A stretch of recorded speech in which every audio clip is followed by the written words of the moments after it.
Monsieur le Président, cher Gilles Vincent, cher Gilles, Madame la maire, chère Christelle Collet, Monsieur le Président, cher Robert Herman, merci de votre accueil à Strasbourg. J'ai toujours dit que j'avais beaucoup de plaisir à venir ici parce qu'à chaque fois que je viens ici, j'en apprends beaucoup et j'ai beaucoup d'idées en matière de préservation de la nature, de lutte contre le réchauffement climatique et plus précisément de bonne gestion des déchets. Monsieur le sénateur aussi, cher Claude Kern, je ne sais pas, j'ai pas eu le temps de saluer avant de rentrer, je ne sais pas si monsieur le sénateur est là, mais en tout cas, je le salue bien. Mesdames et messieurs les maires, les conseillers municipaux, départementaux, régionaux et communautaires, monsieur le délégué général, cher Nicolas Garny, si vous me permettez aussi, mes chers Nicolas, mesdames et messieurs, et pour certains, et j'espère de plus en plus, chers amis. Ça commence bien, hein? Alors, vous allez voir que je suis un peu le Père Noël en plus de ça. Alors, pas que parce que je me suis habillée en rouge, vous allez voir, c'est sonnant et trébuchant. Alors d'abord, merci beaucoup pour votre invitation. Sincèrement, merci. Je suis très heureuse d'être là. Pour moi, intervenir en ouverture du congrès annuel d'Amorce, ça revêt un sens très particulier. Un sens tout particulier pour moi parce que vous le savez, il y a quelques semaines, j'ai présenté et nous avons débattu au Sénat du projet de loi anti-gaspillage pour une économie circulaire. Et dans quelques semaines, je défendrai à nouveau ce projet de loi qui a beaucoup évolué, et j'y reviendrai, eh bien, à l'Assemblée nationale. Et je tenais à être présente aujourd'hui, parmi vous, pour que nous continuions ensemble à tresser le fil de cette aventure qui nous est commune. Je dis ensemble parce que ça fait maintenant presque 2 ans que nous sommes des vrais coéquipiers. Alors, comme tout bon coéquipier, on s'entend moins bien, mais globalement, on fait vraiment équipe. D'abord, parce qu'on a élaboré la feuille de route de l'économie circulaire ensemble, et elle a été le fruit de plus de 6 mois de concertation. Elle a été quelque part le socle sur lequel nous avons construit le projet de loi anti-gaspillage pour une économie circulaire. Et puis ensuite, pour mener des combats ensemble, au service des collectivités. Vous le rappeliez, cher Gilles Vincent, je pense par exemple au bras de fer que nous avons engagé ensemble avec l'éco-organisme EcoDDS, qui traite les produits chimiques utilisés par les ménages, en particulier les pots de peinture, et qui a manqué, plus que manqué même, à ses responsabilités en début d'année, et qui doit dédommager les collectivités pour le préjudice qui est subi. Là-dessus, vous ne lâchez rien, je ne lâcherai rien, nous ne lâchons rien. Vous voyez, en plus, je sais conjuguer. À Meudon, en février dernier, je me suis rendue dans une déchetterie qui n'avait d'autre choix que d'assumer les manquements d'EcoDDS. J'ai été très claire. Les collectivités elles n'ont pas à pâtir des manquements des uns et des autres. Parce que ce sont les collectivités qui sont en première ligne, c'est à elles qu'on demande d'assumer des choses sur lesquelles elles n'ont pas toujours la main. Et c'est elles ensuite qui doivent être redevables vis-à-vis de leurs administrés. Nous sommes donc là, quand je dis nous, là je parle de l'État, mais aussi bien sûr des représentants et des associations de représentants des collectivités. Nous sommes là pour aider les collectivités à faire leur travail et à s'assurer que ceux qui doivent rendent bien des comptes et s'assurent de leur travail jusqu'au bout. Et il en va de même pour le tri des déchets dans la restauration rapide. Le tri 5 flux, c'est une obligation légale, réglementaire depuis 2016. Je leur ai donc donné des objectifs clairs, à nouveau un horizon précis et exiger des engagements à toutes ces entreprises de fast-food. Parce que c'est vous encore qui vous prenez, pardon de l'expression, mais des remarques de vos administrés quand les entreprises de fast-food ne respectent pas la loi. Et donc avec elles, je leur ai demandé de s'asseoir autour de la table et de dessiner un chemin très très clair pour qu'elles aillent jusqu'au bout des engagements qu'elles doivent tenir. Et donc écrire et faire voter des réglementations, c'est bien. On est d'accord. Les appliquer dans le détail, sur le terrain, avec un peu de pragmatisme qui est aussi nécessaire à la réalité de vos territoires, eh bien c'est encore mieux. Et cette fois, les acteurs de la restauration rapide se sont engagés à développer le tri 5 flux dans un calendrier qui est rapide. Pareil pour les REP déjà existantes, qui sont bien loin, parfois, pour beaucoup d'entre elles, d'atteindre leurs objectifs de performance. Ne parlons pas, ou plutôt parlons-en, de la question des dépôts sauvages. L'ambition est la même pour ce qui est de la lutte contre les dépôts sauvages. Le tragique décès d'ailleurs du maire de Signes, Jean-Mathieu Michel, je sais, un de vos amis, cher Gilles Vincent, doit nous mener vers plus de fermeté, vers plus de responsabilité. Là, l'État, les entreprises doivent plus que jamais être à vos côtés. Parce que vous êtes en première ligne, parce que souvent vous êtes la cible, et parfois malheureusement le cœur de cible est atteint, et c'est ce qui s'est passé pour Jean-Michel Mathieu, et ça ne peut plus, ne doit plus arriver. Et pourtant, je sais qu'à l'heure actuelle, ça continue encore sur les territoires. Et c'est pour ça que nous sommes dans le même camp, celui des déterminés à faire avancer la cause de l'économie circulaire, à apporter des solutions aux exigences de nos concitoyens, à faire plus pour l'environnement dans leur quotidien. Et ce sont vous d'ailleurs, c'est vous, pour la plupart, élus, on parle d'économie circulaire, mais qui est-ce qui l'a fait depuis des années sur les territoires? C'est vous. Qui est-ce qui avait inspiré beaucoup des politiques publiques en matière d'économie circulaire? C'est vous, parce que nous vivons dans une société où chaque jour, la conscience de l'urgence climatique est croissante. Vous l'aviez dès le départ, mais vous êtes en première ligne aussi, puisque vous recevez ces messages-là de la part de vos administrés, de la part des Français. Nous sommes aussi dans cette société de vigilance croissante à l'usage que nous faisons de nos ressources. Et je constate, dans tous mes déplacements, dans tous mes échanges avec les élus locaux, une intolérance croissante des Français au gaspillage sous toutes ses formes. Vous le savez aussi bien que moi. Chacun d'entre vous, dans vos interventions précédentes, l'ont montré. Vous l'avez dit. Et je crois qu'en parallèle, il y a une aspiration très forte à avoir plus de moyens pour agir de la part de nos concitoyens. Ils nous demandent et ils nous le disent. Le premier geste pour eux, le premier geste écologique, c'est bien celui du tri des déchets. Il y a plusieurs sondages qui le montrent. Un encore récent qui montrait qu'il y avait plus de 92% des Français qui disaient « Si vous me donnez les moyens de faire plus, alors moi ce que je veux faire plus en priorité, c'est mieux trier mes déchets. » Et fin août d'ailleurs, j'ai accompagné le Premier ministre à Roubaix. Cette ville fait partie des territoires qui ont répondu à l'appel « Territoire zéro déchet, zéro gaspillage » qui a été lancé par l'État dans le sillage de la loi de transition écologique pour une croissance verte. 3 ans plus tard, qu'est-ce qu'il en est? Qu'en est-il? Les élus ont fait un remarquable travail de mobilisation des entreprises et des citoyens. Les acteurs privés sont entrés dans la boucle. Les citoyens se sont pris au jeu, ils ont gagné en pouvoir d'achat. Et ça touche tous les pans de la municipalité. Je pense par exemple à Madame Vogt, qui est fromagère de son État et qui incite ses clients à venir avec des boîtes réutilisables pour éviter les emballages jetables. Ça crée du lien aussi dans le quartier. Je pense aussi à l'atelier, par exemple, Fibrenco de Roubaix, où des jeunes en insertion apprennent à fabriquer du mobilier en matière recyclée. Ça, c'est de l'emploi local, non délocalisable, des initiatives citoyennes. C'est aussi la famille de Leporte qui, grâce à l'accompagnement de la ville de Roubaix, soutenue par l'État, a changé ses habitudes pour essayer de mieux consommer et de produire moins de déchets. En 3 ans, cette famille a pu réduire la masse de ces déchets de 70%, 66% de réduction de la masse des déchets, et donc de réaliser des économies substantielles.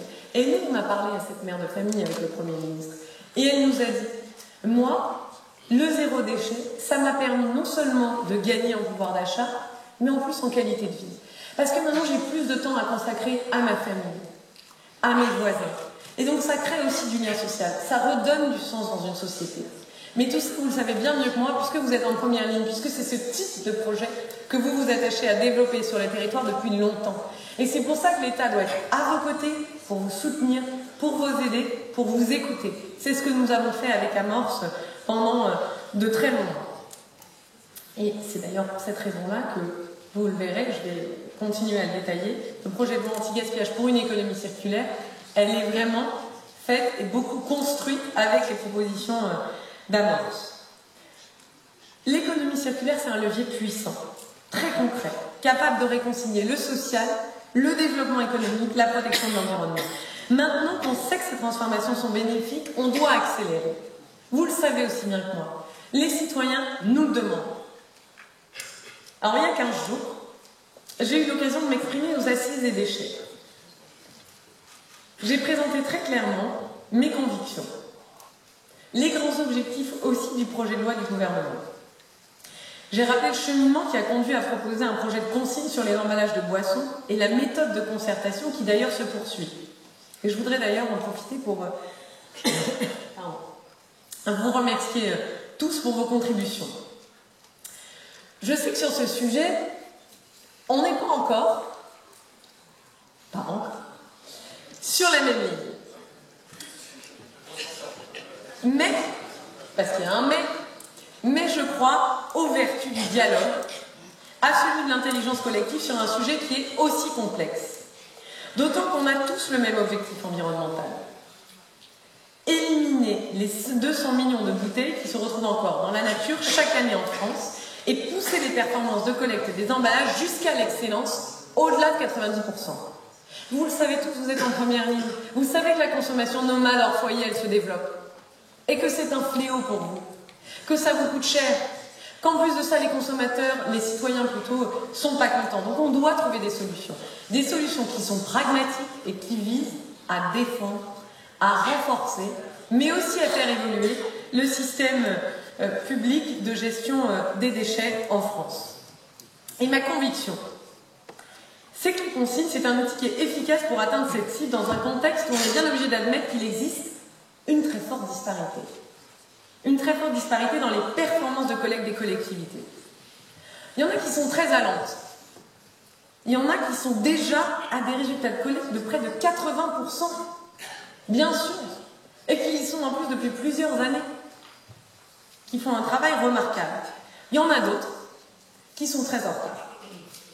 Et qui risquent collectivement, puisque là on parle d'une moyenne, c'est-à-dire on prend les plus performants, les moins performants. Ensemble, eh bien, notamment en raison de celles qui sont très en retard, ça risque de nous faire collectivement manquer la cible. Alors je ne suis pas là du tout pour pointer du doigt. Je suis simplement là pour dire, voilà la situation. Il y en a des très performants, il y en a des moins performants. Le tout, c'est qu'on aille dans la même direction et qu'on arrive à faire en sorte de collectivement atteindre la cible. Mais vous savez, on a le droit de ne pas être d'accord sur tout. D'autant plus que lorsqu'on est... D'autant plus de ne pas être d'accord sur tout, quand on est d'accord sur plus des 3/4 du reste. C'est-à-dire qu'on est d'accord sur l'essentiel. J'ai eu l'occasion de le dire à plusieurs reprises. Cette mesure, bien sûr, elle est structurante. Elle est, certains ont voulu le dire, emblématique. Mais ce n'est pas l'élément phare de ce projet de loi. Et donc, ne confondons pas l'écume et la vague. Je suis donc venue aujourd'hui vous parler essentiellement du reste. De tout ce qui reste. Et qu'est-ce qui reste? Eh bien, presque à mon plus grand étonnement, c'est que j'ai présenté au Sénat un projet de loi qui faisait 13 articles. On sort du Sénat avec 77 articles. Donc je vous propose qu'on parle des 76 autres articles. Alors je vous rassure, je ne vais pas vous faire la liste des 76 articles, je ne vais pas les prendre un par un, je vais être brève. Mais prenons donc un petit peu, regardons le reste et regardons comment est la loi à l'heure actuelle. Alors Monsieur le Président, Monsieur le Délégué Général, je veux ici rendre hommage à la manière dont vous avez œuvré à nos côtés, car j'y ai été particulièrement sensible. Vous avez à plusieurs reprises, et cela publiquement, annoncé soutenir 95% de ce projet de loi. Vous l'avez dit vous-même il y a quelques minutes, il est excellent. C'est pas moi qui l'ai dit. Je sais que les soutiens à une politique publique sont comme les trains qui arrivent à l'heure. Ils n'intéressent guère et on leur dit rarement merci. Mais je tiens à réparer cette injustice ferroviaire et donc à vous dire merci. Ce projet de loi, et les sénateurs qui l'ont adopté à l'unanimité moins une voix l'ont bien compris, l'unanimité moins une voix, je le dis d'autant plus facilement que nous entrons dans cette période de l'automne qui est si propice, comme vous l'avez souligné, Monsieur le Président, à la discorde, ce projet de loi est extrêmement favorable aux collectivités locales. Je sais que l'argent ne fait pas tout, et certainement pas le bonheur, mais ça aide quand même. C'est plutôt, et c'est toujours une bonne nouvelle d'en canaliser davantage d'argent en faveur de l'économie. Ce projet de loi va transférer aux collectivités près d'un demi-milliard d'euros d'économie. Un demi-milliard d'euros. À travers la création de nouvelles filières de responsabilité élargie du producteur et à travers aussi des mesures de lutte contre les dépôts sauvages. On va mettre en place des filières sur les jouets, les articles de bricolage, les articles de jardinage, les articles de sport, les articles de loisirs, les lingettes, les mégots. Et on va aussi étendre certaines déjà existantes, comme par exemple sur les déchets diffus des ménages. J'ajoute aussi une filière qui a été introduite par les sénateurs, qui peut sembler anecdotique, mais qui va avoir un impact aussi significatif sur le budget de nettoyage des collectivités, c'est celle sur les chewing-gums. C'est pas une blague. Comme les mégots, elles empoisonnent les rues. C'est sale, ça coûte cher aux contribuables, et donc à vous-même, parce qu'il faut bien aller les nettoyer. Je parle bien en tout d'un demi-milliard d'euros de transfert. J'ai volontairement mis de côté l'une d'entre elles, pourtant à bien des égards la plus importante, celle qui traite des déchets du bâtiment. Je l'ai mise à part parce que la rédaction retenue par les sénateurs ne tranche pas définitivement en faveur d'une REP, une responsabilité élargie du producteur. Si le secteur du bâtiment doit être pris au sérieux par les collectivités et par l'État, alors il doit largement renforcer le dispositif de l'accord interprofessionnel qu'il soutient. Il lui reste encore quelques semaines pour se montrer convaincant et apporter des garanties concrètes. À défaut, alors nous opterons pour la solution à la fois la plus responsable et la plus sécurisante pour les collectivités, la création d'une filière REP obligatoire. Les sénateurs et Madame la rapporteure Marta Tsidrack, notamment, ont poussé les curseurs du projet initial dans la lutte contre les dépôts sauvages, dont nous savons qu'ils sont, non pas exclusivement, mais pour beaucoup des déchets du bâtiment. C'est le principe de la reprise gratuite aussi des déchets triés au préalable qui a été conforté, et je m'en réjouis. Mais il est temps sur ce point aussi de passer à la mise en œuvre avec les territoires, pour être prêt dès 2022 et œuvrer dès aujourd'hui à un maillage territorial des points de reprise plus dense, ainsi qu'un instrument de suivi des déchets du bâtiment. Nous en parlions durant le déjeuner que nous avons eu précédemment. Prenons le taureau par les cornes. Assurons-nous que le secteur du bâtiment prenne pleinement ses responsabilités et accompagne pleinement les collectivités. Vous êtes en première ligne sur la question des dépôts sauvages. Ne serait-ce qu'en mémoire du maire de Signes, nous devons nous efforcer d'aller au maximum des efforts et une fois que le projet de loi sera voté, de se mettre tout de suite à se centrer sur l'exécution et l'action derrière. Parce que ce travail sur les filières REP ne se limite pas à empiler les couches de réglementation ou à ajouter des produits avec une liste à l'après-vert. Je crois à une refonte cohérente de la gouvernance des filières REP. J'ai bien parlé d'une refonte de la gouvernance pour rendre le fonctionnement de ces filières plus transparentes, plus redevables. Elles doivent rendre des comptes et plus efficaces. C'est ça l'objectif de ces filières REP. Vous connaissez tous le débat qu'il y a sur le mot « optimiser ». Cessons ces ambiguïtés. Allons jusqu'au bout de la logique. Transformons la gouvernance des filières REP. Et là, j'ai vraiment entendu ce que m'a dit Amance. Et nous avons travaillé ensemble pour avancer sur cette question-là, pour que les éco-organismes ne puissent plus, s'échapper de tous les côtés et slalomer entre leurs responsabilités et les engagements qu'elles ont pris et la nécessité d'être aux côtés des élus et de les accompagner, y compris en monnaie sonnante et trébuchante. Les filières REP, elles représentent une brillante invention française, attention, il ne faut pas jeter le bébé avec l'eau du bain. Elle a été inventée il y a près de 30 ans. Et c'était tout à fait visionnaire, en 75, en 92, de créer la filière emballage, en 92. Et cette invention française, elle a d'ailleurs essaimé en Europe et de par le monde. Mais les attentes sociétales ont évolué. Elle porte plus seulement sur la fin de vie des produits, sur les déchets.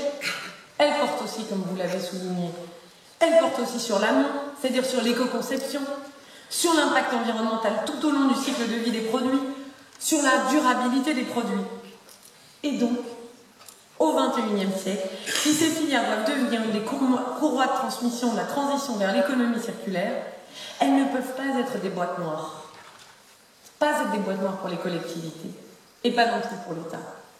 Donc, transparence, efficacité, redevabilité pour les filières REP et élargissement du champ des filières REP pour qu'elles se concentrent non plus sur l'aval, mais beaucoup plus sur l'amont. C'est ce que vous nous avez demandé, nous l'avons entendu, c'est au cœur du projet anti-gaspillage pour une économie circulaire. Et parce que la fin de vie des produits et la gestion des déchets doivent être pensées en amont, nous devons réduire le gaspillage sous toutes ses formes et surtout maximiser le tri à la source pour valoriser au maximum les ressources de la poubelle. Bien sûr, les emballages plastiques représentent un gros défi à relever. Et nous inscrivons notre action dans l'objectif présidentiel de tendre vers 100% de plastique recyclé d'ici 2025. Mais il y a une autre bataille de taille qui est devant nous, et une échéance pas si lointaine. Vous nous avez alerté, vous m'avez alerté sur cette question-là. Je parle de celle qui va, si vous me permettez l'expression, nous tomber dessus le 1er janvier 2024 et qui concerne le tri des biodéchets. C'est un magnifique sujet. C'est une source de valorisation organique d'excellente qualité pour l'agriculture. Mais reconnaissons-le, c'est aussi un casse-tête logistique pour les collectivités, pour les entreprises, pour les citoyens. C'est compliqué à mettre en œuvre. Et donc l'enjeu est colossal, parce que ça représente entre 30 et 40% de la poubelle des Français. Mais je sais aussi qu'un certain nombre de collectivités ont déjà pris à bras-le-corps le sujet. Vous venez d'en parler. Nous en avons parlé pendant le repas. J'en entends parler sur les territoires. Elles commencent à obtenir des résultats. Et moi, ce que je veux faire une fois que le projet de loi il sera voté et que ça sera derrière nous, qu'on en sera à la mise en œuvre, que nous en serons, pardon, finalement je ne sais pas si qu'on veut laisser bien ça, et nous en serons à la mise en œuvre. Alors je veux travailler à vos côtés pour cette mobilisation pour la collecte des biodéchets. Vous facilitez la vie aussi. Je pense par exemple aux biodéchets professionnels. J'ai bien conscience que le sujet constitue une grande étape pour le monde des déchets et qu'il inquiète beaucoup de collectivités. À raison. Et donc une proposition sénatoriale qui est inscrite dans la loi permet et propose, à titre expérimental, que les collectivités qui souhaitent se lancer dans la collecte séparée pour les biodéchets des professionnels puissent le faire en amont de l'obligation qui serait faite pour les déchets des ménages. Commençons, testons par ça peut-être, si ça fonctionne. Moi j'y suis favorable. Mon ministère est mobilisé à vos côtés, avec l'ADEME, pour vous aider, pour aider les collectivités que vous représentez. Nous allons y travailler ensemble. Et j'en profite du coup pour faire une parenthèse et pour préciser la doctrine du gouvernement sur le tri mécano-biologique. Je sais que certaines des collectivités ont parfois très lourdement investi dans cette technologie, et je sais que la loi de transition énergétique pour la croissance verte a pu en tout cas introduire une forme d'incertitude sur l'avenir de ces projets. Ça crée une certaine anxiété, une certaine angoisse sur les territoires, et je comprends tout à fait. Pour moi, le sujet il est très clair. Le tri mécano-biologique ne peut être une solution acceptable que pour le résiduel du résiduel. C'est-à-dire qu'un TMB ne peut pas se substituer au tri à la source. Je sais que beaucoup d'entre vous êtes d'accord avec moi d'ailleurs. Mais si tous les leviers du tri à la source des biodéchets ont été activés, alors oui, il est préférable de valoriser les biodéchets résiduels que de les brûler ou de les enfouir. Par ailleurs, comme vous le savez, un autre sujet me tient à cœur. C'est le développement de la filière CSR, combustible solide de récupération, qui est devenu un enjeu prioritaire. Pour une raison simple, ces déchets qui sont issus des reçus de tri, ils ont la particularité de posséder un grand potentiel calorifique. Ils représentent un potentiel à court terme d'1 million de tonnes de déchets que nous pourrions rediriger vers l'enfouissement, vers la valorisation. Enfin, plutôt de l'enfouissement à la valorisation. Oui, pardon, j'ai dit vers, mais je voulais dire, bien évidemment. Donc, considérons ces CSR pour ce qu'ils sont, une précieuse matière qui est à exploiter. Pour accompagner l'émergence d'une filière performante, nous avons lancé un appel à manifestation d'intérêt qui a permis d'identifier 14 projets industriels. L'énergie produite par ces CSR a vocation à se substituer aux énergies fossiles. Là aussi, c'est une question de cohérence. Je vous ai entendu, j'ai travaillé avec les services du ministère de la Transition écologique et solidaire. Concrètement, nous voulons permettre d'économiser chaque année l'équivalent de 350 000 tonnes de CO2 et surtout d'éviter un import d'énergie équivalent à plus de 1,8 million de barils de pétrole. Ça représente un montant annuel de l'ordre de 100 millions d'euros. Donc oui, attaquons-nous à cette question-là et allons-y résolument. Donc pour conclure, parce que moi je parle trop. Mais là, je vous promets, je vais conclure. Et sur l'essentiel, je crois surtout ça, surtout ce dont je viens de parler. C'est-à-dire en fait sur l'essentiel. Comme je vous l'ai dit au début de mon propos, je sais qu'on est d'accord. Vous l'avez dit vous-même. Et nous ne sommes pas d'accord. Ah, vous n'êtes pas d'accord pour un transfert d'un demi-milliard d'euros vers les collectivités? Pour la REP sur les bâtiments? Et je ne vais pas égrener tout le projet de loi. Et on n'est pas d'accord parce que j'aurais cherché dans l'élaboration du projet de loi à faire plaisir à un tel ou une telle. Mais on est d'accord, bel et bien parce que je suis convaincue du bien fondé de ces mesures, de nos mesures, parce qu'on les a travaillées ensemble, depuis de nombreux mois, années même. Elles sont structurantes, toutes ces mesures-là. Vous l'avez dit en introduction, Monsieur le Président, cher Gilles. Elles sont structurantes, elles sont essentielles si on veut améliorer le développement de l'économie circulaire dans notre pays. Alors oui, il nous reste un point de divergence. On se dit tout. C'est comme ça qu'on travaille. Donc il nous reste un point de divergence, un petit point de divergence sur la consigne. Ce point de divergence, je crois que la concertation en viendra à bout, parce que je crois qu'ensemble, on va trouver la bonne solution. Parce que c'est cette même concertation qui nous a permis de trouver tant de points de consensus et d'élaborer ce projet de loi. Je vous demanderai donc simplement de juger notre divergence à l'aune de tout le travail qu'on a accompli ensemble, qu'on a déjà accompli. Et de bien vouloir me prêter le crédit de ne pas souhaiter ruiner, abîmer, entraver, comme j'ai pu le lire, les collectivités. S'il y a bien un lobby que j'ai écouté, puisque 95% du projet de loi est issu de mes discussions avec ce lobby-là, c'est bien le vôtre. Et je l'assume. Ma démarche est sincère.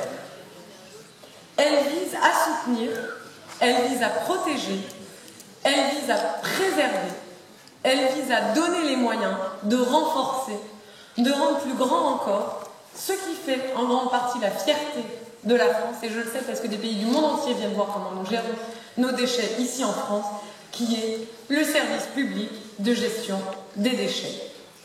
Et donc je souhaite que notre travail, très fructueux, ne fasse que continuer, et je me suis déjà engagée à engager des travaux de concertation, Monsieur le Président, Monsieur le Directeur Général, chers élus, après le projet de loi, sur toute une autre série de projets. J'ai parlé des biodéchets, mais aussi, par exemple, de la TGAP et de beaucoup d'autres choses. Donc, je vous remercie de votre écoute. Je vous souhaite un très bon congrès. J'aurais aimé rester 3 jours, puisque j'étais même invitée 3 jours. Je vous en remercie. Malheureusement, c'est pas que je ne veux pas, c'est que je ne peux pas. Mais je me tiendrai bien au courant des discussions et vous avez de toute façon mon téléphone portable. Je sais que vous n'hésiterez pas à être franc et à me faire tout remonter. Et je vous remercie encore beaucoup et vous souhaite 3 bonnes journées à Strasbourg, que je remercie encore de son accueil. Merci.